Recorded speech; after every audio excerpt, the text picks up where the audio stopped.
The Idaho student murders, the Bryan Kohberger case. Introduction. In the early hours of November 13, 2022, the quiet college town of Moscow, Idaho, was shaken by a horrific crime. Four University of Idaho students were brutally murdered in their off-campus residence. The victims, Chapin, Kaylee Goncalves, Xana Kernodle, and Madison Mogen, were young, vibrant individuals with promising futures.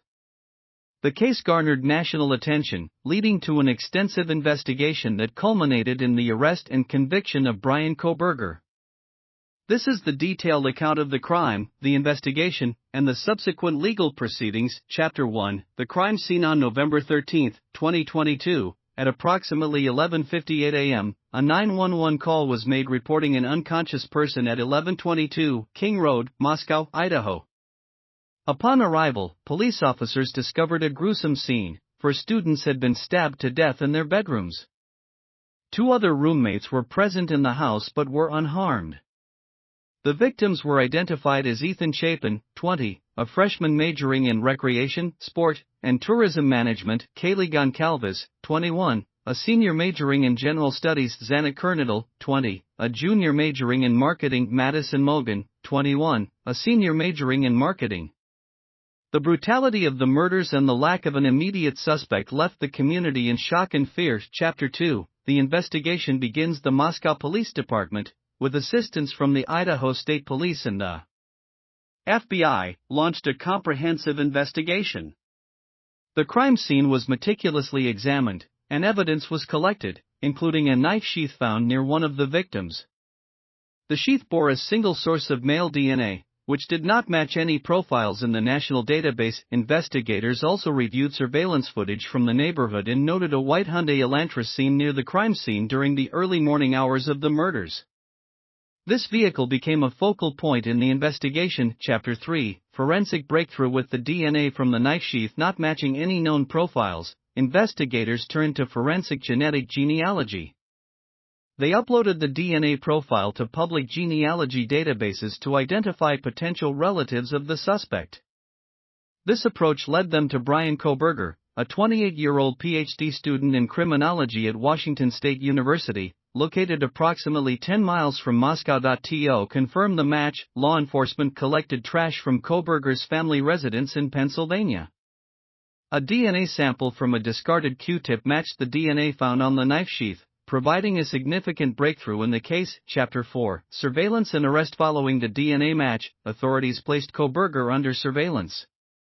They observed his movements and collected additional evidence. On December 30, 2022, Kohberger was arrested at his parents' home in Albrightsville, Pennsylvania. He was charged with 4 counts of first-degree murder and 1 count of felony burglary. During his arrest, Kohberger remained silent and did not provide any statements to law enforcement. He waived his extradition rights and was transported back to Idaho to face charges. Chapter 5. The suspect. Bryan Kohberger was a PhD student studying criminology at Washington State University. He had a keen interest in criminal behavior and had previously conducted a study seeking participants to understand the emotions and psychological traits influencing decision-making when committing crimes. This background raised questions about his motives and whether his academic pursuits were linked to the murders. Chapter 6. The legal proceedings. Kohberger's trial was scheduled to begin in the summer of 2025. However, on July 2, 2025, he accepted a plea deal, pleading guilty to all charges to avoid the death penalty. On July 23, 2025, he was sentenced to 4 consecutive life sentences without the possibility of parole, along with additional penalties. During the sentencing, Kohberger showed no emotion. The families of the victims expressed a mix of relief and sorrow, with some finding solace in the conclusion of the legal process. Chapter 7. Community impact. The murders had a profound impact on the University of Idaho and the Moscow community. Vigils were held to honor the victims, and the university implemented enhanced security measures. The case also sparked discussions about campus safety and the importance of mental health resources for students. Chapter 8. Conclusion. The tragic murders of Chapin, Kaylee Goncalves, Xana Kernodle, and Madison Mogen left an indelible mark on their families, friends, and the broader community. The meticulous investigation and the use of advanced forensic techniques led to the apprehension and conviction of Bryan Kohberger. While justice has been served, the loss of these young lives serves as a somber reminder of the fragility of life and the importance of vigilance in ensuring the safety